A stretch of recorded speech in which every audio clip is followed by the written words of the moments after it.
تمام مرحومین کے لیے ایک مرتبہ سورہ فاتحہ۔ بسم اللہ الرحمن الرحیم۔ بر محمد و آل محمد صلوات ما صلی و آل محمد اعوذ باللہ من الشیطان الرجیم، بسم اللہ الرحمن الرحیم۔ الحمد للہ رب العالمین، والصلاة والسلام على اشرف الانبیاء والمرسلین، وعلى آل بیتہ الطیبین الطاہرین المعصومین، واللعن الدائم على اعداء الحق والدین من الآن إلى قيام يوم الدين۔ أما بعد، قال الحكيم في محكم كتابه المتين، بسم الله الرحمن الرحيم، إنما يريد الله ليذهب عنكم الرجس أهل البيت ويطهركم تطهيرا۔ صلی علی محمد وآل محمد۔ پیچھے تشریف فرما مومنین سے گزارش ہے کہ آگے آگے تشریف لائے تاکہ مجلس کا ماحول بن جائے۔ صلی علی وآل محمد وعجل فرجہم۔ سامعین محترم، خالق لم یزل ولا یزال نے کائنات میں جتنے بھی مخلوقات خلق کیے ہیں ان میں سے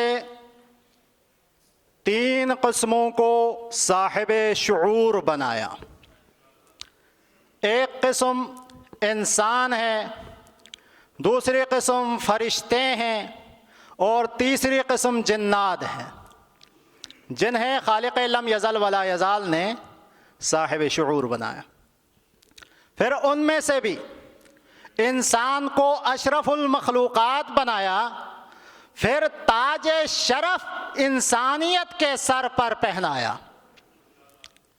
اس کے بعد ان انسانوں میں بھی اللہ تعالیٰ نے کچھ ایسے ہستیوں کو بنایا جو ان انسانوں میں بھی اشرف و اعرف ہے، جن میں سے 2 صنف ہیں۔ ایک صنف انبیاء کی، دوسری صنف ائمہ کی، جنہیں اللہ نے کائنات میں عظمت بخشا ہے۔ لیکن ایک ایسی ہستی بھی موجود ہے کائنات میں جو نہ نبی ہے نہ امام ہے، لیکن امام معصوم اسے اپنے لیے اسوہ قرار دے رہا ہے۔ امام معصوم اسے اپنے لیے اسوہ قرار دے رہا ہے۔ امام زمان علیہ السلام، صلوات پڑھیے گا،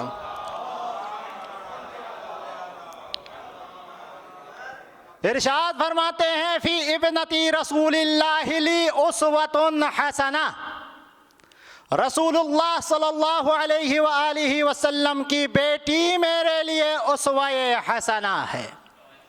یہ کوئی عام بندہ نہیں کہہ رہا، وقت کا امام کہہ رہا ہے۔ اسی طرح امامت کے 11ویں تاجدار ارشاد فرماتے ہیں نحن حجج اللہ علی الخلق وجدتی فاطمہ حجت علینا۔ ہم اللہ کی طرف سے مخلوقات پر حجت ہے، اور ہماری جدہ فاطمہ زہرا ہم پر اللہ کی طرف سے حجت ہے۔ یہ سیدہ کائنات کا مقام ہے، سیدہ کائنات کا مقام، سیدہ کائنات کی فضیلتیں شیعہ منابع میں تو آپ کو بے شمار ملیں گے۔ آج میں کچھ اہل سنت منابع سے آپ کو سیدہ کا مقام سناتا ہوں۔ پہلی روایت، یہ روایت اہل سنت کے کئی کتابوں میں موجود ہے، صحاح 6 میں بھی موجود ہے، المعجم الکبیر طبرانی میں بھی موجود ہے، المعجم الاوسط میں بھی موجود ہے، المعجم الصغیر میں بھی موجود ہے، مستدرک حاکم کے اندر بھی موجود ہے کہ پیغمبر خدا صلی اللہ علیہ وآلہ وسلم نے ارشاد فرمایا الفاطمۃ بضعۃ منی. یہ روایت کئی طرق سے آیا ہے اور ہر طرق میں روایت کے الفاظ مختلف ہیں. کسی میں یہ ہے کہ الفاطمۃ بضعۃ منی، کسی میں روایت کا جملہ ہے الفاطمۃ مضغۃ منی، کسی میں جملہ ہے کہ الفاطمۃ شحنۃ منی. اس سے معلوم ہوتا ہے کہ رسول خدا نے اپنی بیٹی کی عظمت بار بار بتایا ہے کہ الفاطمۃ بضعۃ منی. معنی کیا ہے اس کا؟ فاطمہ میرا حصہ ہے، فاطمہ میرا حصہ ہے. اب اسی جملے سے کیا رزلٹ نکلتا ہے، اس کا معنی کیا ہے اور اس کی روشنی میں کیا شقیں نکلتی ہے، کچھ شقیں آپ کی خدمت میں بیان کرتا ہوں. امام طبرانی اپنی کتاب المعجم میں لکھتے ہیں کہ اس روایت سے یہ شق نکلتا ہے کہ فاطمہ زہرا سلام اللہ علیہا پر اگر کوئی درود پڑھے تو وہ درود گویا رسول اللہ پر پڑھ رہا ہے.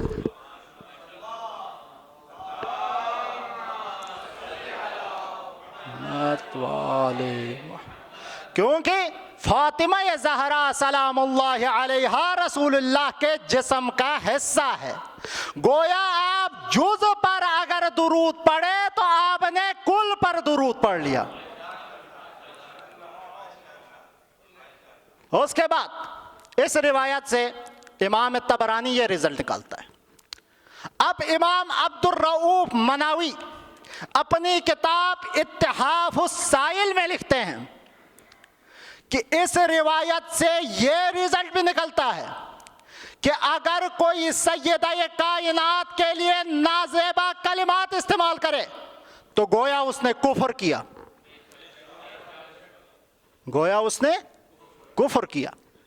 کیونکہ سیدہ کائنات اس حدیث کی روح میں رسول اللہ کے جسم کا حصہ ہے. اگر کوئی اللہ کے رسول کے جسم کے حصے کے بارے میں کوئی نازیبا کلمہ کہے تو گویا اس نے کفر کیا. امام عبد الرؤوف مناوی اتحاف السائل میں یہ لکھتا ہے.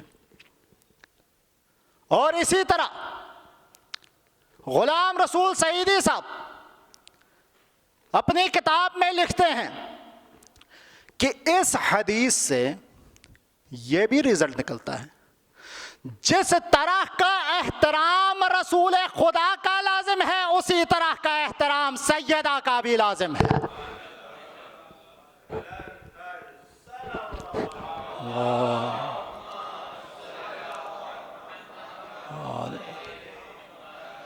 کیونکہ جو کل کا حکم ہوتا ہے وہیں جز کا بھی حکم ہوتا ہے.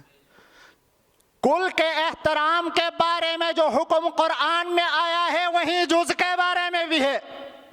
اگر قرآن کہتا ہے کہ نبی کے سامنے آواز بلند نہ کرو تو وہی حکم سیدہ کے لیے بھی ہے. قرآن کہہ رہا ہے کہ لا ترفعوا اصواتکم فوق صوت النبی. بخاری اٹھائیے، یہ آیت کا شان نزول آپ کو معلوم ہو جائے گا. میں اس کی طرف نہیں جاتا کہ یہ آیت منع کر رہا ہے کہ رسول کے سامنے اپنی آوازوں کو بلند نہ کرنا، لہذا کوئی رسول کے سامنے اپنی آوازوں کو بلند کرے تو اس کے اعمال حبط ہو جائیں گے. اسی طرح اگر کوئی در سیدہ پر آ کر اپنی چیخیں بلند کرے تو گویا اس کے اعمال بھی حبط ہو گئے.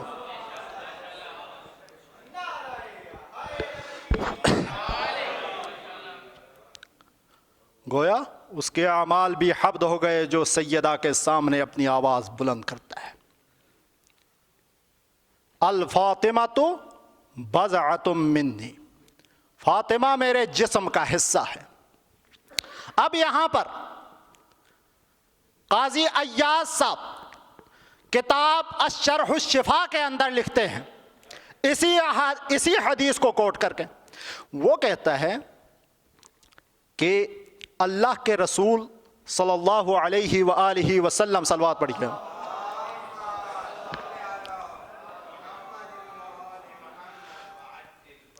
کچھ چیزیں اللہ کے رسول کے بدن کا حصہ تو نہیں ہیں، بدن سے منفصل ہیں، لیکن نسبت اللہ کے رسول کے ساتھ ہونے کی وجہ سے ان چیزوں کا احترام بہت ہی بلند ہے، ان کا مقام بہت ہی بلند ہے۔ شرح الشفا کے اندر قاضی ایاز لکھتے ہیں کہ اللہ کے رسول کو قبر مبارک میں جس چادر کے اوپر لٹایا گیا، اس چادر سے مس شدہ مٹی اللہ کے عرش سے بھی افضل ہے، اگرچہ وہ مٹی بدن مبارک کا حصہ نہیں ہے۔ تو مجھے بتانے دیجئے، جو مٹی اللہ کے نبی کے جسم سے مس شدہ چادر سے مس ہونے کی وجہ سے وہ عرش سے افضل ہے، تو جسے اللہ کا نبی اپنے بدن کا حصہ کہے اس کا کیا مقام ہوگا؟ اس کا کیا مقام ہوگا جسے اللہ کا نبی اپنے بدن کا حصہ قرار دے؟ الفاطمہ بضعۃ منی، فاطمہ میرے جسم کا حصہ ہے۔ آگے جو الفاظ ہیں، من ابغضھا، جس نے فاطمہ کو غضبناک کیا، فقط ابغضنی، اس نے مجھے غضبناک کیا۔ یہ جو ذیل ہے روایت کا، یہ روایت کے سباق پر دلالت کرتا ہے، روایت کے سباق کی ترجمانی کر رہا ہے۔ گویا فاطمہ رسول کا جب جز ہے نا، تو فاطمہ کو جو چیزیں ناپسند ہے وہ رسول کو بھی ناپسند ہے۔ تو مجھے بتانے دیجئے، فاطمہ کو جب علی کے منبر پر کوئی غیر پسند نہیں ہے تو نبی کو بھی پسند نہیں ہے۔ جب فاطمہ کو علی کے منبر پر کوئی غیر پسند نہیں ہے تو نبی کو بھی پسند نہیں ہے۔ یہ روایت اہل سنت تمام منابع میں اور مشہور ہے، یہ روایت آپ اہل سنت منابع میں آپ کو مل جائے گا، اور تمام علماء اسی روایت پر بہت زیادہ گفتگو کرتے ہیں۔ اب سیدہ کے فضائل میں ذکر شدہ روایتوں میں سے ایک روایت بخاری کے اندر موجود ہے۔ بھئی کم از کم ہمارے کہنے پر اگر سیدہ کے فضائل کا اعتراف نہیں کرتے ہو تو کم از کم حضرت ابو بکر کے تو مان لو، حضرت ابو بکر کی بات تو مان لو۔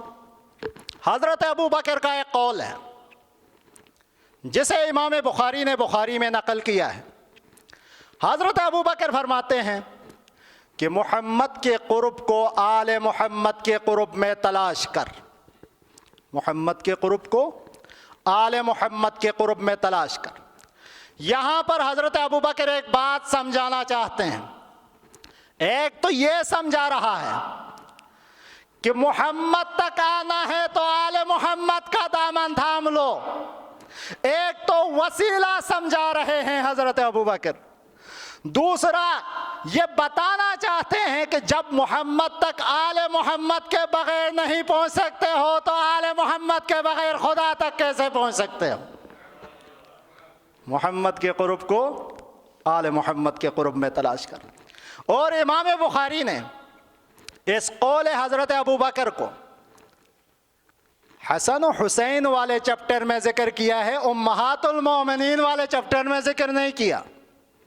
بیسیکلی امام بخاری بتانا چاہتے تھے کہ جن کے قرب سے نبی کا قرب حاصل ہوتا ہے وہ اولاد فاطمہ ہے، بیویاں نہیں ہے، وہ اولاد فاطمہ ہے، بیویاں نہیں ہے۔ اس کے بعد ایک روایت اکثر اہل سنت بیان کرتے ہیں، صلوات پڑھیے گا محمد و آل محمد کے ساتھ،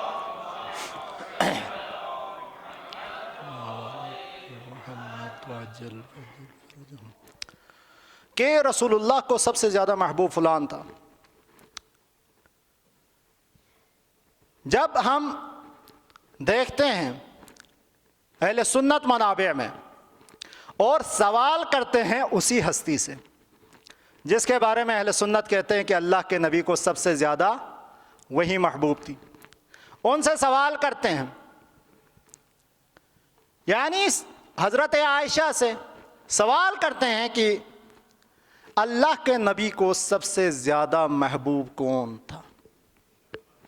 تو حضرت عائشہ فرماتی ہیں ما رأیت رجلا احب الى رسول اللہ من علی ولا امرأة من امرأته، اللہ کے نبی کو سب سے زیادہ محبوب مردوں میں سے علی تھا اور عورتوں میں سے علی کی زوجہ فاطمہ۔ یہ سیدہ حضرت عائشہ کہہ رہی ہے کہ اللہ کے نبی کو سب سے زیادہ محبوب مردوں میں سے علی اور عورتوں میں سے سیدہ فاطمہ، اور خود حضرت عائشہ سے روایت ہے کہ حضرت عائشہ فرماتی ہے، صلوات پڑھیے گا محمد و آل محمد کے ذات،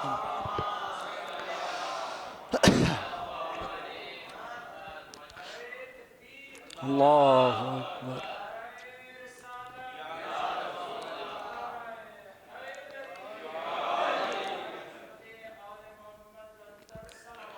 اللہم صلی علی،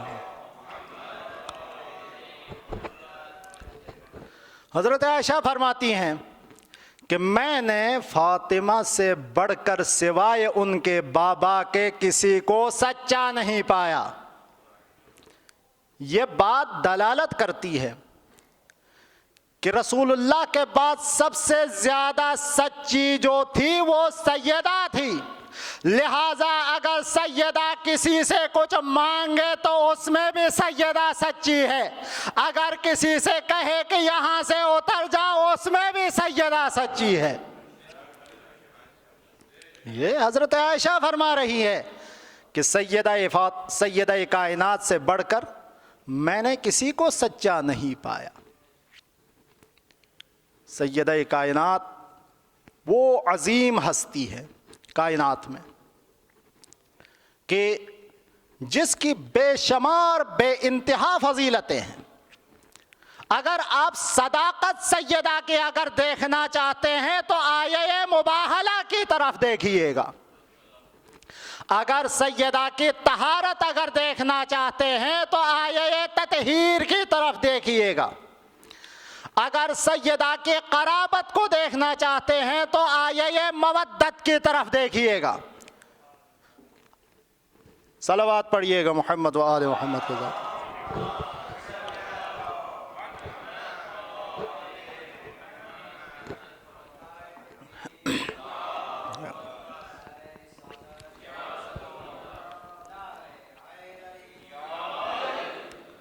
سیدہ کائنات بضعۂ رسول ہے، رسول اللہ کے جسم کا حصہ ہے، اور جس طرح رسول اللہ کے جسم کا حصہ ہے نا، رسول اللہ کی علم کی بھی مالکہ تھی سیدہ، جس کا اگر آپ کوئی نشانی اگر دیکھنا چاہتے ہیں، کوئی آثار اگر دیکھنا چاہتے ہیں تو خطبہ فدقیہ کو دیکھیے گا۔ جو فدق والا خطبہ ہے، جو سیدہ کائنات نے دربار خلافت میں جو خطبہ دیا تھا فدق پر، اس خطبے کا نام خطبہ فدق تو ہے، لیکن اس میں آپ کو معارف الہی کے سوا کچھ نہیں ملے گا، اس میں فدق کا تذکرہ بھی نہیں کیا۔ پہلے سیدہ کائنات معارف الہی بیان کر رہی ہے، پہلے توحید کو بیان فرمایا، پھر اس کے بعد فلسفہ بعثت انبیاء کو بیان فرمایا، پھر اس کے بعد امامت کو بیان فرمائی، پھر اس کے بعد فلسفہ احکام دین بیان فرمانا شروع کیا سیدہ نے۔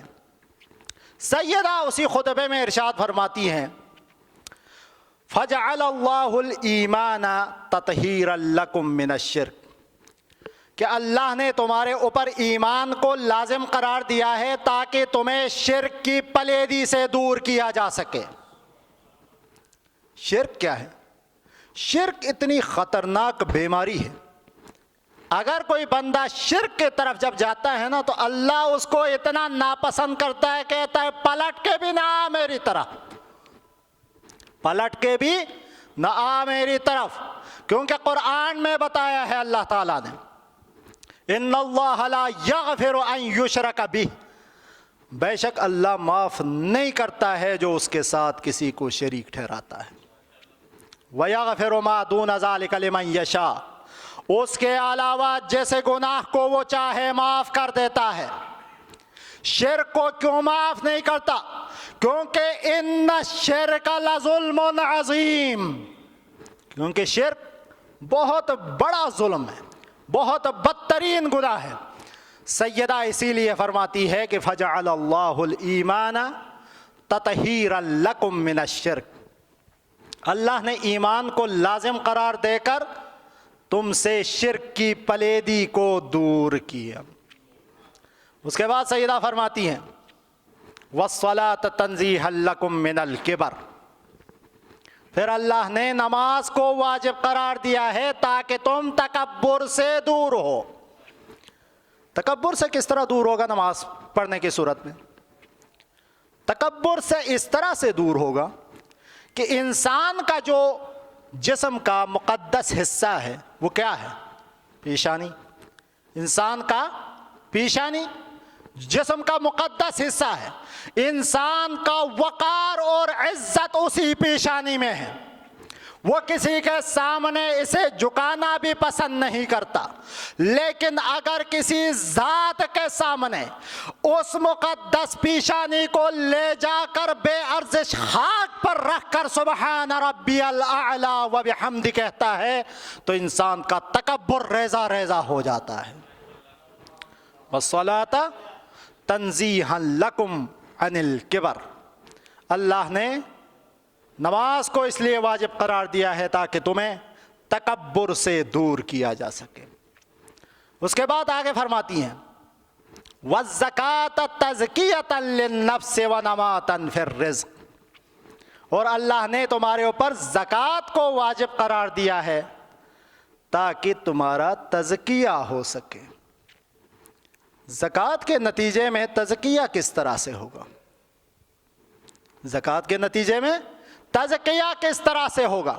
تو وہ اس طرح سے ہوگا جب انسان اپنے مال سے زکوٰۃ نکال دیتا ہے نا تو اس کے بعد انسان کے اندر حرص یعنی لالچ کی بیماری بھی مر جاتی ہے، بخل کی بیماری بھی مر جاتی ہے، مال کے ساتھ محبت کی بھی بیماری مر جاتی ہے اور انسان کا تزکیہ ہو جاتا ہے۔ وَالزَّكَاةَ تَزْكِيَةً لِلنَّفْسِ وَنَمَاةً فِي الرِّزْقِ، اللہ نے زکوٰۃ کو واجب قرار دیا ہے تاکہ تمہارا تزکیہ ہو اور تمہارے رزق میں اضافہ ہو۔ بھئی رزق میں کس طرح سے اضافہ ہوگا؟ زکوٰۃ دینے سے تو مال کی کٹوتی ہوتی ہے، آپ مال میں سے مال نکال کے دے رہے ہیں تو زکوٰۃ کی صورت میں تو کمی آتی ہے، کس طرح سے رزق میں اضافہ ہوگا؟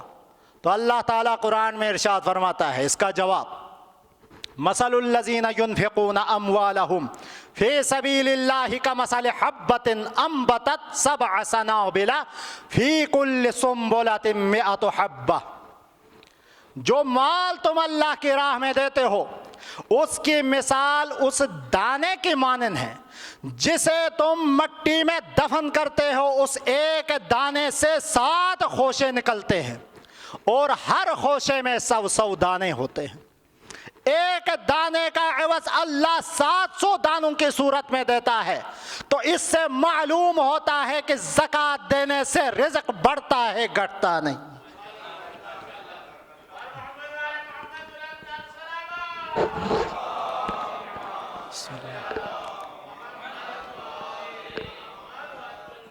وَالزَّكَاةَ تَزْكِيَةً لِلنَّفْسِ وَنَمَاةً فِي الرِّزْقِ، زکوٰۃ اللہ نے اس وجہ سے واجب قرار دیا ہے تاکہ تمہارا تزکیہ ہو اور تمہارے رزق میں اضافہ ہو۔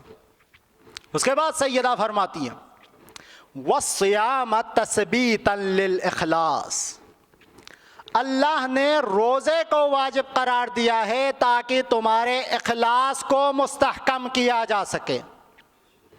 یہ روزے کی صورت میں اخلاص کیسے اخلاص کہتے کسے ہیں؟ اخلاص اس کو کہتے ہیں، اس عمل کو کہتے ہیں کہ ہر ایک سے کٹ کر، کسی کی خوشنودی دیکھے بغیر، کسی کی ناراضگی دیکھے بغیر، صرف اور صرف اللہ کو ذہن میں رکھ کر جو عمل انجام دیا جاتا ہے اسے خالص عمل کہتے ہیں، اسے خالص عمل کہتے ہیں۔ سیدہ فرما رہی ہے کہ روزے کو واجب قرار دیا ہے تاکہ تمہارے اخلاص کو مستحکم کیا جا سکے۔ روزے کی صورت میں اخلاص کیسے مستحکم ہوگا؟ تو اس حوالے سے علماء فرماتے ہیں کہ روزے میں اخلاص اس طرح سے مستحکم ہوتا ہے، روزہ وہ واحد عبادت ہے جس میں بندہ ریاکاری نہیں کر سکتا۔ باقی آپ نماز پڑھتے ہیں، لوگوں کو نظر آتا ہے، آپ قرآن پڑھتے ہیں، لوگوں کو نظر آتا ہے، آپ کسی کو کچھ دیتے ہیں، لوگوں کو نظر آتا ہے، آپ حج کرتے ہیں، لوگوں کو نظر آتا ہے، لیکن آپ روزہ رکھتے ہیں تو کسی کو نظر نہیں آتا جب تک آپ خود نہیں بتائیں گے کہ میں روزے سے ہوں، کسی کو معلوم نہیں ہوتا کہ یہ روزے سے ہے۔ تو روزے میں ریاکاری نہیں ہوتی ہے، اور روزے میں خلوص کا جو عالم ہوتا ہے نا، اس حوالے سے عرفا فرماتے ہیں کہ روزے میں بندے کا جو ایمان کا لیول ہوتا ہے، اگر اس لیول پر ہر وقت بندہ اگر ایمان کے اسی درجے پر رہے تو بندہ اللہ کا ولی بن جاتا ہے۔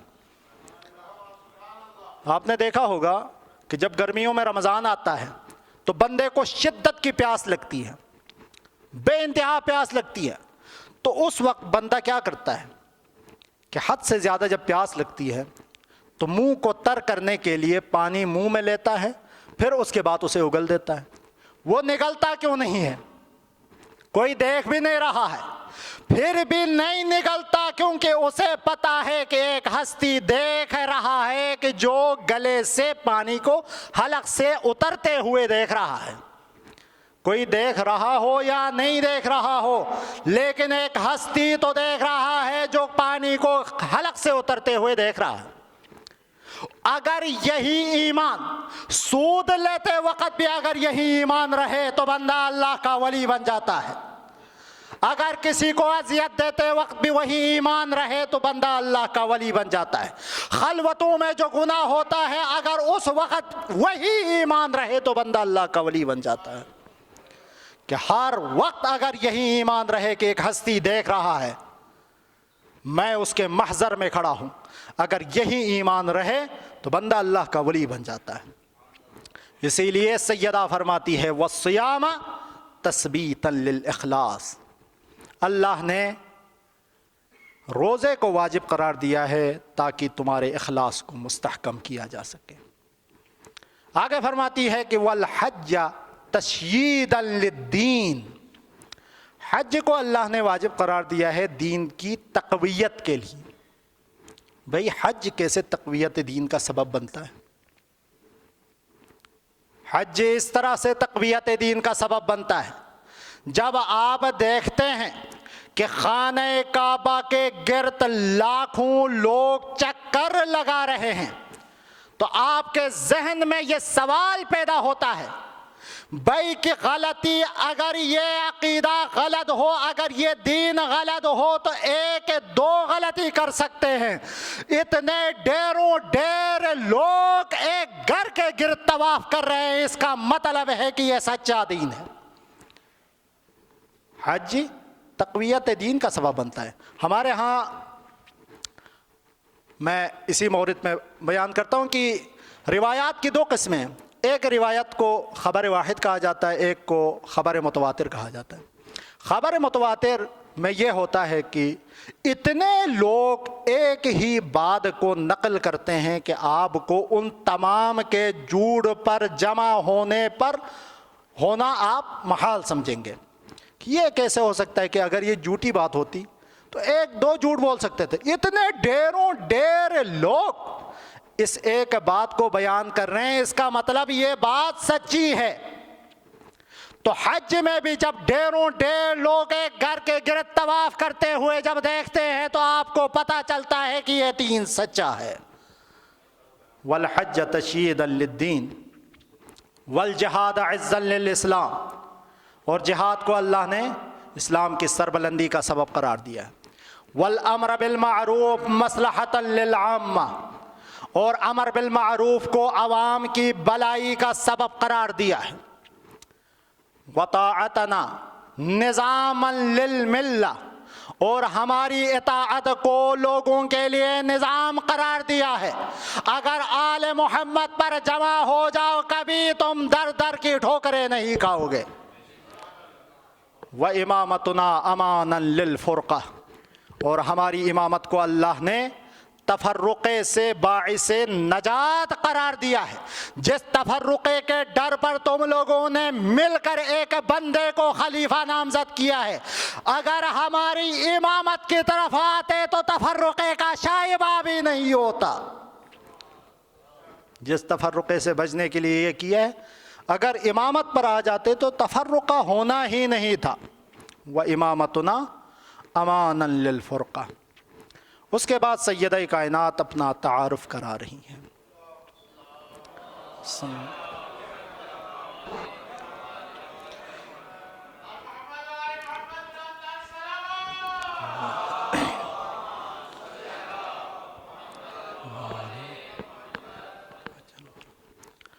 اس کے بعد سیدہ کائنات اپنا تعارف کر رہی ہے کہ ایھا الناس اعلموا انی فاطمہ, اے لوگو یہ جان لو کہ میں فاطمہ ہوں. وابی محمد, اور میرا بابا محمد ہے. جس کے مسند پر تم بیٹھے ہو وہ تمہارا بابا نہیں, وہ میرا بابا ہے. سیدہ کائنات یہاں پر اعلموا انی فاطمہ کیوں فرما رہے ہیں؟ کیا لوگ نہیں جانتے تھے کہ آپ فاطمہ ہیں؟ لوگ جانتے تھے کہ سامنے فاطمہ کھڑی ہے اور یہ محمد رسول خدا کی بیٹی ہے. پھر بھی سیدہ کائنات کیوں فرما رہی ہے کہ میں فاطمہ ہوں؟ سیدہ کائنات انہیں بتانا چاہتی تھی میں وہی فاطمہ ہوں کہ جب بھی آتی تھی اللہ کے رسول میرے استقبال میں کھڑے ہو جایا کرتے تھے. قام الیہا, آگے بڑھ کے استقبال کرتے تھے. ورحبہا, اور مرحبا کہتے تھے. وقبل یدہا, اور ہاتھوں کا بوسہ دیتے تھے. بیسیکلی رسول اللہ بتانا چاہتے تھے دنیا والوں میں ان ہاتھوں کا بوسہ دے رہا ہوں, میرے بعد اگر ان ہاتھوں میں اگر کسی تحریر کو دیکھے تو اسے پھاڑنا نہیں, آنکھوں سے لگانا. وقبل یدہا, آگے بڑھتے تھے اور ہاتھوں کا بوسہ لیتے تھے. وَأَجْلَسَهَا فِي مَجْلِسِهِ, جس مسند پر تم بیٹھے ہو نا میرے بابا مجھے اسی مسند پہ بٹھایا کرتے تھے. زادارو, سیدہ کائنات کی جو مظلومیت ہے نا, تمام ائمہ اسی مصائب کو یاد کرتے تھے بار بار. امام صادق علیہ السلام کے ایک صحابی تھے, وہ ایک دن پریشان نظر آئے. امام نے سوال کیا کہ تجھے ہوا کیا ہے, کیوں پریشان ہو؟ اس نے عرض کیا کہ مولا اللہ نے مجھے ایک بیٹی عطا کیا ہے. امام فوراً سوال کرتے ہیں مبارک ہو تمہیں, جب اللہ نے تمہیں بیٹی عطا کیا ہے تو تو نے اس کا نام کیا رکھا؟ تو صحابی کہتا ہے کہ مولا میں نے اس کا نام فاطمہ رکھا ہے. تو امام فرماتے ہیں کہ اگر تو نے ان کا نام فاطمہ رکھا ہے تو کبھی برے القاب سے اسے مت پکارنا. پھر امام ایک جملہ فرماتے ہیں عزاداروں, رونے کے لیے یہی کافی ہے. پتہ نہیں امام کو کون سا منظر یاد آیا, فرمایا فلا تضرب علی وجہہا,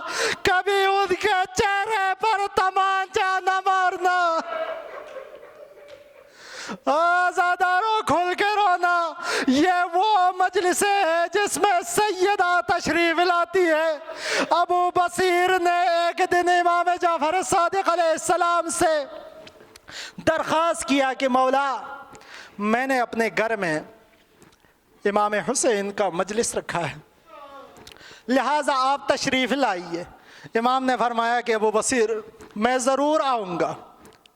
لیکن ابو بصیر شام کو جب اس نے مجلس عزا منعقد کیا، خطیب آیا، مجلس پڑھا، مجلس برخاست ہو گیا، اس نے امام کو کہیں نہیں دیکھا۔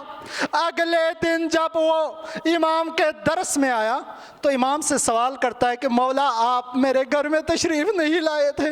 امام نے فرمایا میں آیا تھا۔ اس نے کہا کہ مولا پھر میں نے آپ کو دیکھا نہیں۔ امام نے فرمایا کہ تیرے دروازے پر جہاں پر عزادار جوتے اتارتے ہیں نا، وہاں پر ایک سفید لباس پوش کو تو نے دیکھا۔ اس نے کہا جی مولا وہاں پر سفید ایک لباس پوش بیٹھا ہوا تھا۔ امام نے فرمایا وہی میں جعفر ابن محمد تھا۔ آزادارو، ابو بصیر سوال کرتا ہے مولا میں نے تو آپ کو صدر مجلس میں آپ کے لیے مسند بچھایا تھا۔ امام نے فرمایا جب میں آیا میں نے دروازے سے دیکھا تو صدر مجلس میں میری دادی فاطمہ زہرا تشریف فرما تھی، تو میرے قدم لڑکھڑا گئے، میں نے وہیں پر مناسب سمجھا اور وہیں بیٹھ گیا۔ آزادارو، سیدہ کائنات ان مجلسوں میں تشریف فرما ہوتی ہے۔ سیدہ کائنات پر مصائب کے پہاڑ ٹوٹے، اسی لیے تو بابا کے بعد فرماتی ہے صبت علیہ المصائب لو انہا صبت علی الایام سرنا لیالیا۔ بابا جان آپ کے بعد مجھ پر مصائب کے پہاڑ ٹوٹے، اگر ان روشن دنوں پر پڑتے تو وہ رات کی تاریکی میں تبدیل ہو جاتے۔ الا لعنت اللہ علی القوم الظالمین وسيعلم الذين ظلموا أي منقلب ينقلبون۔ پاک پروردگار عالم، پاک پروردگار عالم، ہماری اس قلیل سی عبادت کو اپنی درگاہ میں قبول و منظور فرما۔ پروردگار مجلس میں تشریف فرما، مومنین کے جو بھی دلی حاجات ہیں ان کو برآوردہ فرما۔ پروردگار ہمارے مرحومین کی مغفرت فرما۔ پروردگار جن لوگوں نے مجالس کا اہتمام کیا، پروردگار ان کی توفیقات خیر میں اضافہ فرما۔ پروردگار ہماری گناہ صغیرہ و کبیرہ گناہوں کو معاف فرما۔ پروردگار امام زمانہ کی ظہور میں تعجیل فرما۔ پروردگار ہمیں ان کے اعوان و انصار میں سے قرار دے۔ پروردگار عالم اسلام کو سربلند فرما۔ پروردگار ہمیں دنیا میں محبت اہل بیت اور آخرت میں ان کی شفاعت نصیب فرما۔ ربنا تقبل منا انک انت السمیع الدعاء بحق زہرا و ابیہا و بعلہا و بنی حضر المصطفى۔